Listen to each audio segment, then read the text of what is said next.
Getting a picture on the TV. I'm going to step off the limb now.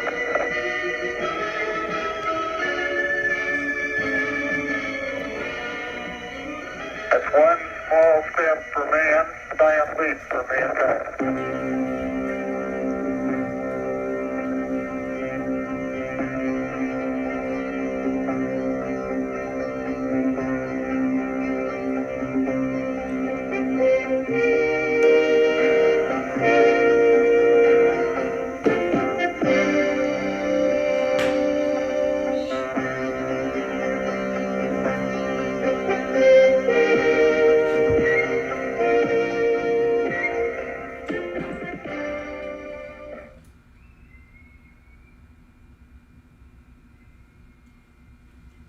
All right, hello everyone in France, in the United States, and around the world. Welcome to the next installment of JadaTalks Paris. Right now, I am joined with Dana Blickensderfer of Jada and Provoke Art and Yona Verwer of the Jewish Art Salon. She's a multimedia artist. She's been shown internationally all throughout the world. And today we are going to be talking about the age of internet art. The internet is the only platform an enterprising artist needs to sell work in the 21st century. Beyond graphic design, many artists now create both digital art pieces and artwork that references internet culture.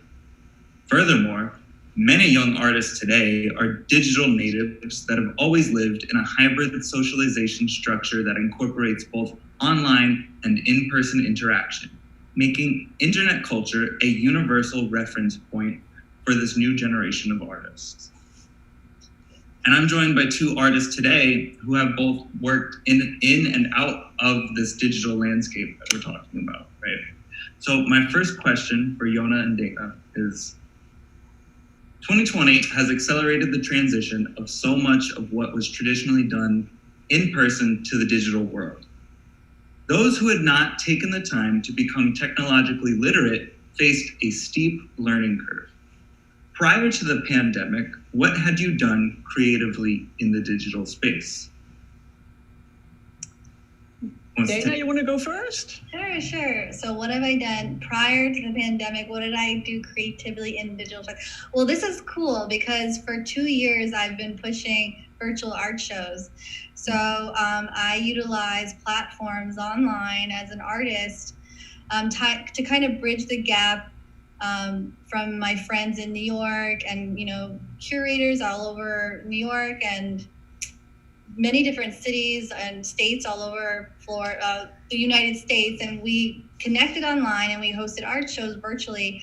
And I would stream them using platforms like Twitch and YouTube.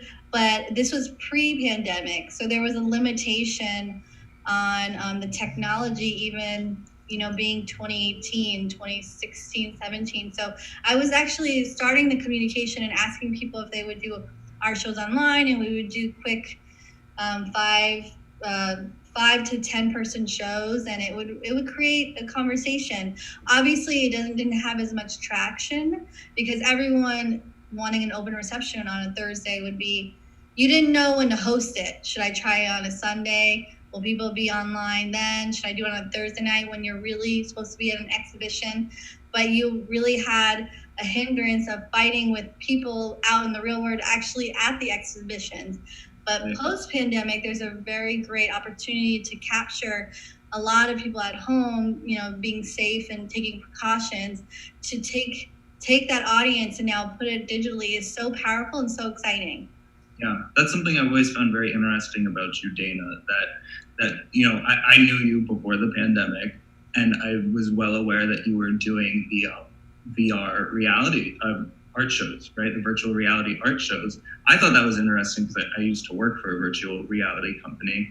But now, when we find ourselves in this, time where so many people are working home, so much of our lives has moved into the digital landscape out of necessity, I think you were really kind of ahead of the curve in that sense because you already had the groundwork laid out to do these. You were already doing virtual art shows. Everyone had to catch up with you. Yeah, what's really cool is, it's not cool, but when this all started happening and I started doing them more during the quarantine, people were like, oh my God, it's like you were a first mover. You did them when they were in a thing, and now they remembered I did them, and then Jada did them, and Jada hosted with the Jewish Art Salon virtual exhibitions and open studios. So it really has opened up conversations, and I'm sure Yona will touch on her experience with the digital landscape and internet art. Yeah, in my case, as an artist, I have a very traditional background. So I went to the Royal Academy of Art in The Hague, where I have a master's degree in studio painting. But I always knew that it wasn't really for me, that I wanted more. So I early on started creating 3-dimensional paintings. It was my idea of getting out of the traditional. But then about 6 years ago, my friend Cynthia Verwer and I were walking around Lower Manhattan, area called the Lower East Side. It's a really fun neighborhood. Right now it's a hipster neighborhood, but it used to be an immigrant neighborhood, like primarily Italian and Jewish. And we were walking around there, and we noticed, some of the smaller, really interesting-looking synagogues. And actually, I have lived on the Lower East Side most of my life in New York. So I knew it well. I'm actually a member of one of those synagogues.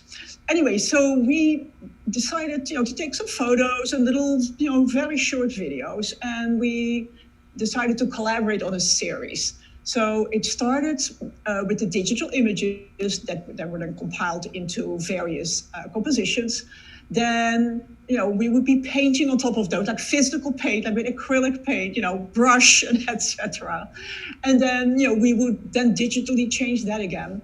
And then the little videos that we took were embedded into the artworks. Augmented reality is what we call it. And at the time, Cynthia was the one who really pioneered all that. Because Cynthia has been working as a digital artist since the 1980s. Photoshop, when it just came out, hired her to fly to Paris, take a course in Photoshop with the idea that then she could spread the word to all the other artists and, teach them, and then it would catch on. And of course, it has caught on tremendously. So anyway, so Cynthia has been doing this for a long, long time in her own work. So now we were doing this collaboration, and it was great fun. I really enjoyed every aspect of it, and it was very successful. And people were like, we exhibited it at Jerusalem Biennale in 2015. A couple of galleries in New York. Nobody had ever heard of it. Like, people would always say, but how does it work? And we showed them, here's the painting. We called it painting, but that's really for lack of a better word. And then we, had an iPad, or they could use their own iPad or own phone, and we'd hold it up to the painting. And wherever the videos were embedded, people would see these tiny little videos that we made about the neighborhood or about Jewish holidays. The thing I forgot to mention is, one of the things that intrigued us about these spaces, these synagogues, was that there are only 3 working synagogues in the whole world who have folk art based on the Jewish zodiac. So a lot of synagogues have, let's say, especially from, Roman times, they have mosaics, but very few have painted ones. And of those 3 working synagogues, 2 of them on the Lower East Side. So we featured that prominently. And also they made for great visual stuff. And so, it's been written about. And the thing that surprised me personally is, this is the last thing I'll say about it for now. So we went there in 2015 for the first time. And we always heard, Israel's so advanced in technology, and it is, don't get me wrong. But nobody there had any clue about augmented reality. We had to constantly help them rewrite the labels because they didn't get it. We had to stand there physically with the iPad in hand because even the short description, people were completely baffled. So that was surprising. Then I started another collaboration. I can tell about that later. I don't want to dominate the whole conversation. So no, you're fine. Oh, all right. Hi. So at some point, Cynthia lost interest in that particular topic, and she moved on, and she's been doing other things since. Although recently, we have gotten back to the topic, and now, this is also again before the pandemic. This is a year ago. She, I, and a third person, Kristen Tonsky, started a completely online art project based on the exact same principle. But instead of an iPad and standing in a physical space, you see it on your computer screen, and with the mouse, you can hover over certain parts of the image, and it brings up these little videos as well. So that's one thing. But then when Cynthia lost interest, I thought, okay, fine, I'll go back to, painting. And then I got approached by another artist, and her name is Katarzyna Kozera. She is originally from Poland and has been living here for a couple of years. And she has an extensive background also in the digital, except she's from a different generation. She's in her 30s. So her living is made by working for all the major museums in the United States, doing their digital animations, digital, the AR compound, the virtual reality, and she codes everything herself, which was amazing. Because Cynthia and I used an app, which since then has been bought by Hewlett Packard and discontinued. So that was a bummer. But anyway, so Katarzyna was intrigued because she and I have sort of a similar background. We're from Europe, we're immigrants. We both have like a Jewish and a non-Jewish aspect in our life. So we decided to do a sort of like autobiographical works, and we called it the Book of Yona. So it's a tiny little bit more about me than about Katarzyna. And I was totally fine with Katarzyna, though, I've been very lucky in my collaborations. There's no egos involved. It's just, a tremendous pleasure to work with these artists. So Katarzyna and I started two series, the Book of Yona, and we also did Urim and Tumim, and that one of those was represented at the Jerusalem Biennale 2017. And again, this is actually, that's sort of the end of that particular story. Right now, Katarzyna also has moved on to other things. So right now I'm on my own doing other things, but I'll certainly will get back to the digital anytime soon. What I think, may I make a comment? What I think is cool is the question was what we did pre-COVID creatively. And I talked about how I expressed my artwork through conversation, but augmented reality, you actually did digital work. And I paint, like the crazy thing is I'm in tech space. I'm heavily involved with, apps and just like you. But I go back to I still paint, I'm very painterly. So my method for making art, even though I'm very technologically savvy, I go back to drawing, I paint, I don't use iPad, I don't make digital art. So it's cool because I am traditionally very, a painter, brush, oil, canvas still in my making, but I'm translating it digitally through these virtual applications. And now hearing that, you're talking about creating the augmented reality art, which is more of the making aspect. So it's cool to how diverse the digital sphere can go. Right. Indeed. So moving on, next question. We all understand the challenges of not being able to experience art in person due to the quarantine. That being said, has the transition to the digital space in 2020 presented any new and unique opportunities that you might not have embraced before? I think, Yona, you should start with the studios. That's a good... Okay, sure. Well, here's the thing. I got sick, early on during the COVID crisis. I live in New York, after all. It was for a while, the pandemic capital. It was hard not to get sick. So for the longest time, actually for the whole time, I wasn't able to do any of my own art. It was just art. Are you kidding me? I couldn't deal with anything. I was just crushingly tired. But I had already committed myself to doing online open studios. This happened first in February because the Jewish Art Salon is based in New York, and we started, and although we often do exhibitions all over the country or other countries, we now wanted to do a local project called Artist Debate Midrash. And it was a study program where, for 2 hours we got to either, sit down with a rabbi downtown. He would speak about something about a Jewish text. We would eventually make art about it. We got some bit of art history, and we got to share our work. So that was great, doing it in person. But then already, late February, we started to realize this might not be safe. We're all sitting right next to each other in this small space here. Yeah. So we took it online. And the minute I put it online, I got requests from all over the country and from Europe, oh, can we participate? And I wrote, well, we're already 10 sessions into a 12-session program. I don't know if you're going to get much out of it, but sure, if you want to, So people joined online and they said, oh, this is fabulous. So that gave me the idea that we should do something, similar. Not similar, but we had to do something online for artists.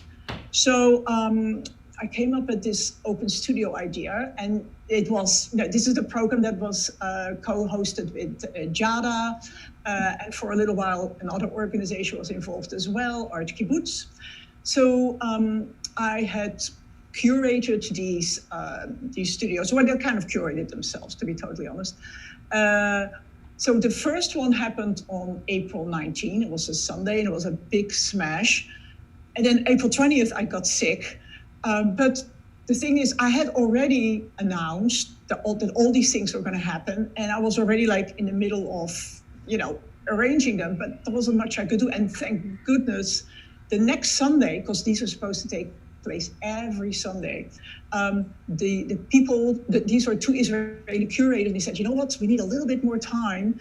And I said, sure, take all the time you need, And so the next Sunday, at least I didn't have to do anything. But then after that, it was week after week after week, open studios, and people loved it. And the funny thing was, even though I was too sick to really do much, like it would be the one thing I would do the whole week. Like I would have like 1 hour, if I was lucky, during the week to do anything. And that would be the hour that I would be, hosting the sessions. And but the thing that really lifted my spirits, this is going to sound ridiculous, or maybe not. So the first, as Dana knows very well, I have no Photoshop skills, whatsoever. It's not my thing. So when I announced the very first one, I just put 3 images together and made like a screenshot, and that was the announcement for the first one. And one of the members, who's a graphic designer, said, you need some really cool announcement. I said, yeah, tell me about it. So she created this whole bunch of announcements. That's awesome. For each session, and they were so spectacular that every time when I would lie in my bed, because I spent, every day I spent just lying in bed, I could barely get out to do anything.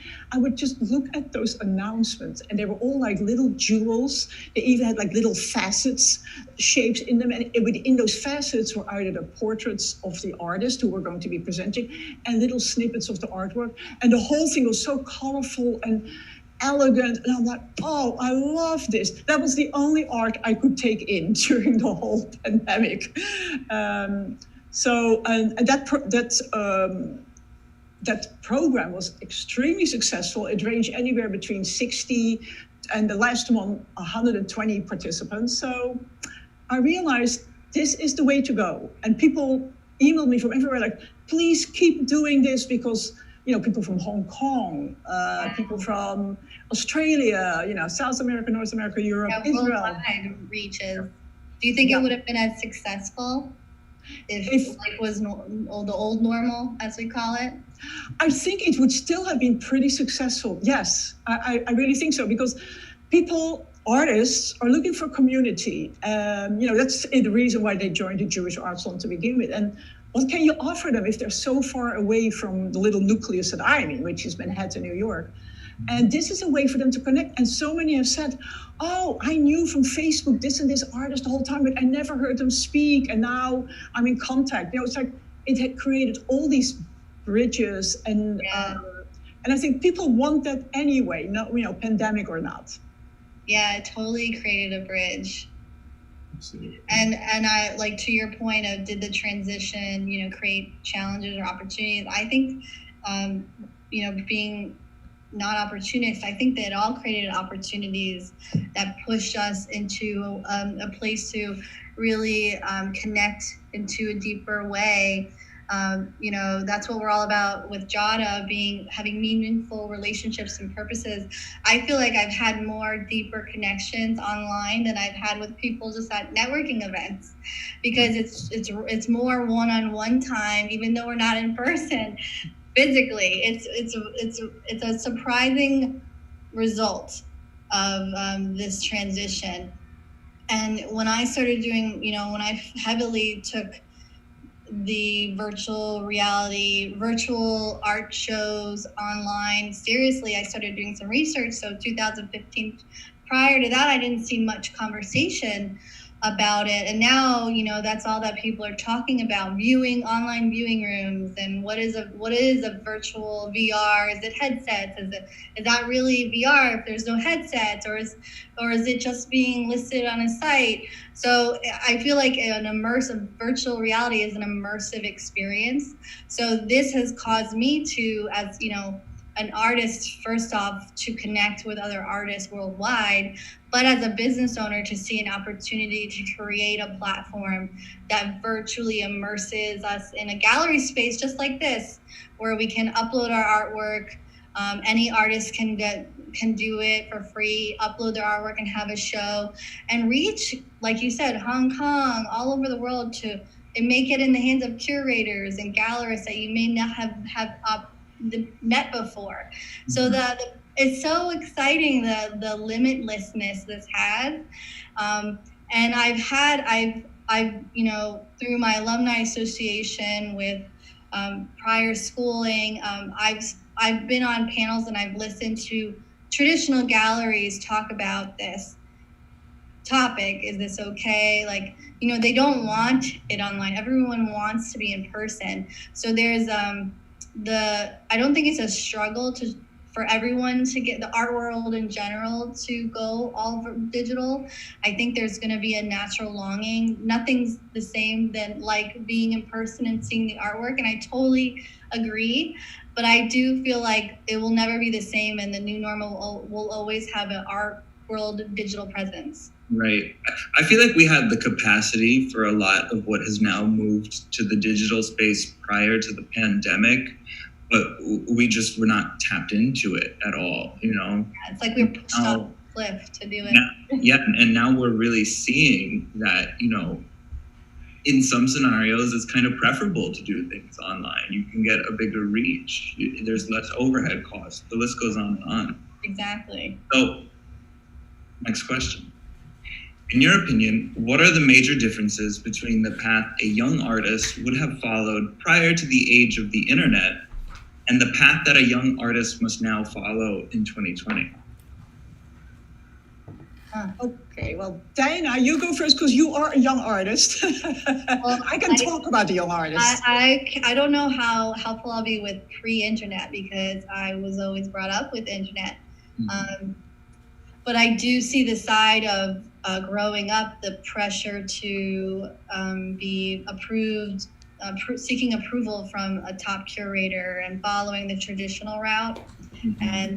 and being it's a tight-knit circle.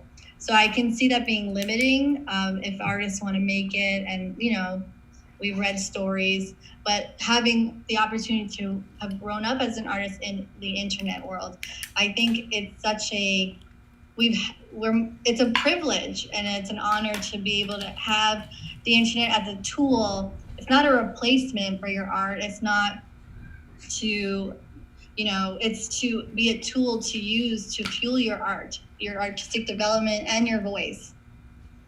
Right. I think I'll say that. Right. Okay. Well, I am around young artists, not as often as I would like, but in the Jewish Art Salon, we have a whole group of, student artists and artists just starting out, and they are vetted. So it's not like everybody can just join. They have to have shown that they can really do interesting work. Yeah. And I noticed from them that they were already doing something that later, let me put it this way, they were ahead of the times.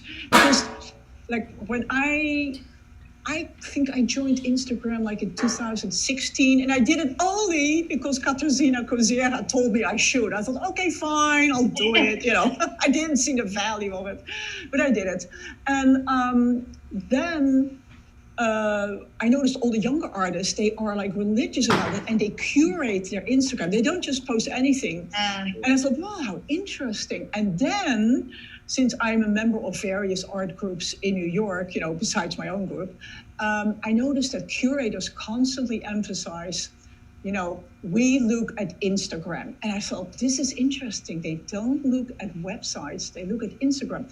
And I think this is now, post-pandemic or, during pandemic, but hopefully post soon, I think it's even more important because we're now so all overwhelmed with visual stuff, digital stuff, all day long. I think people just want something quick. Like if you have to go to a website, you have to click on pages and scroll down. It's a big deal. Like that sounds ridiculous, but if you're in a hurry, it's a big deal. And Instagram, you go and right away you see the whole scroll, and literally within seconds you can form an opinion like, oh, this is absolutely nonsense, not interesting, or let me have a better look.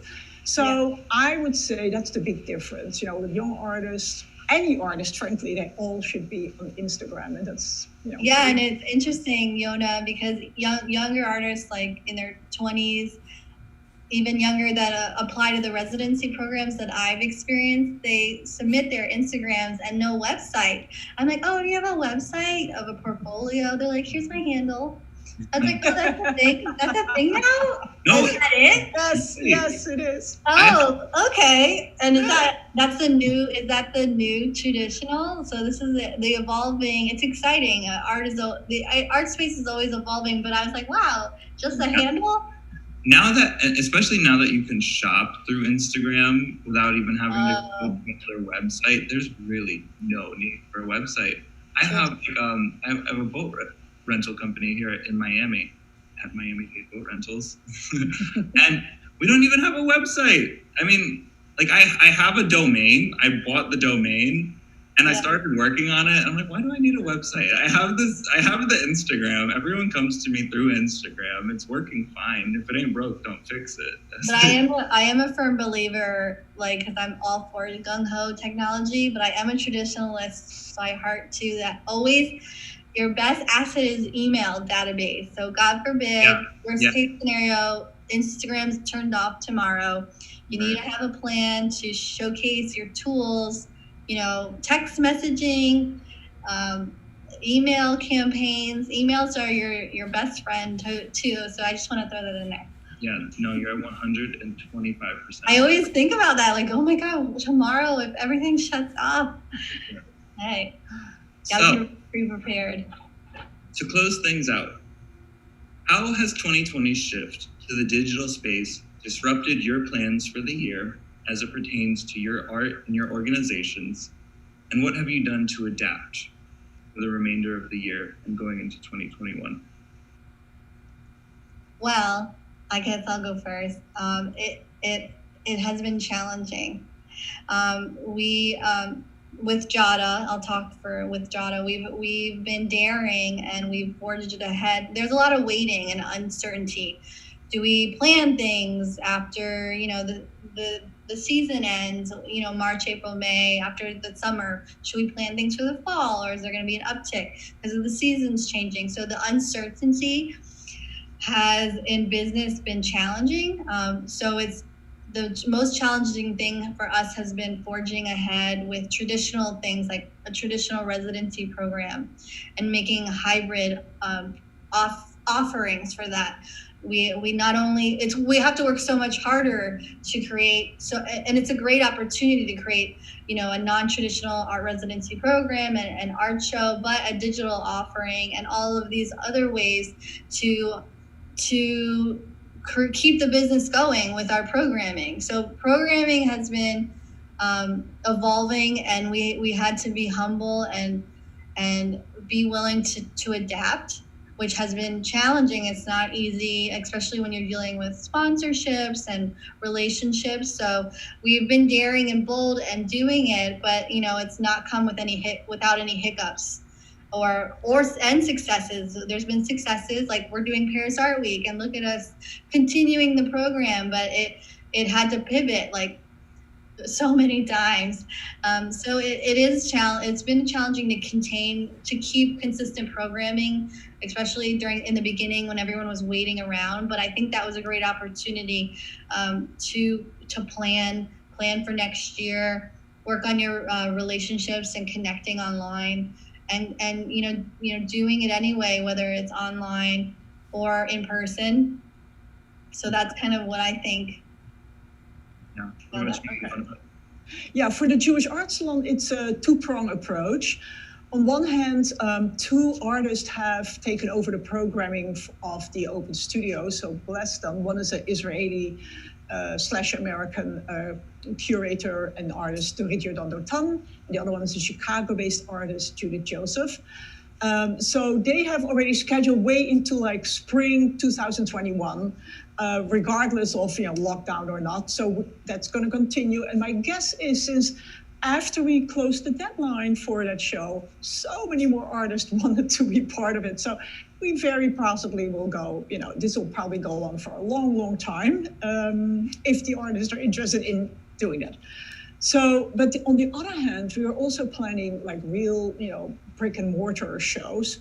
And one of them, okay, so two things happened.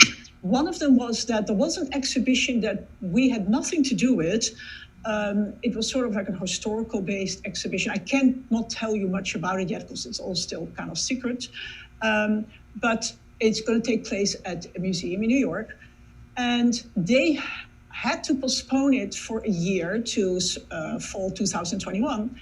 And because they had to postpone, they started thinking, what else can we do to add to this? And then they realized they only had like one contemporary artist addressing the whole theme of the show. Wouldn't it be nice to have a lot more? So all of a sudden, we got this phone call, and now the Jewish Art Zone is involved, providing artists, other groups are involved. I mean, it's becoming like a whole big thing now. So that was actually something that the lockdown was in our favor of. The other thing is a show that we've been speaking with Jada about, a Genesis exhibition that's also kind of snowballing into like a bigger thing. And at one point I was speaking with the curators last week, and they said, you know what, we don't know how long the lockdown will be. Should we make it a digital show? I said, absolutely not. I really think, the curators are Joel Silverstein and Richard McBee and Goldie Gross. So I decided, no, we have to hold out. First of all, I'm an optimist. I'm like, there will not be a lockdown, past the summer of 2021. And I may have to eat my words, but I think we all are so ready to move on with our lives. Yeah. And so that's that. On one hand, firmly planted in the brick and mortar. On the other hand, really continuing on with the online. Yeah, I completely agree. It's a balance of both worlds. Yeah. Especially committing to the brick and mortar at like a museum level, like you're talking about. The commitment has to be a year in advance. It has to the production that's involved. It's a risk, but I do believe also that there's not going to be a complete shutdown again. I think the new normal involves that we learn how to cope in a normal society with these new constraints. Yeah, these are definitely uncharted waters for all of us, and I'm enjoying getting to learn how to navigate it with making some new friends along the way. I want to thank Dana so much for coming on to speak with us, and I would also like to thank Yona and the Jewish Art Salon for their sponsorship and their immeasurable support through Paris Art Week. Mm-hmm. Oh, yeah, Yona's been with us since the beginning, so she holds a special place in Jada's heart. And we're so thankful that you're with us today. Yeah. And I applaud you, Jada people, doing a great thing. And I can't wait to see, how the Paris Art Week evolves. Thank you. All right. Thanks, everyone. Take care. Thank you.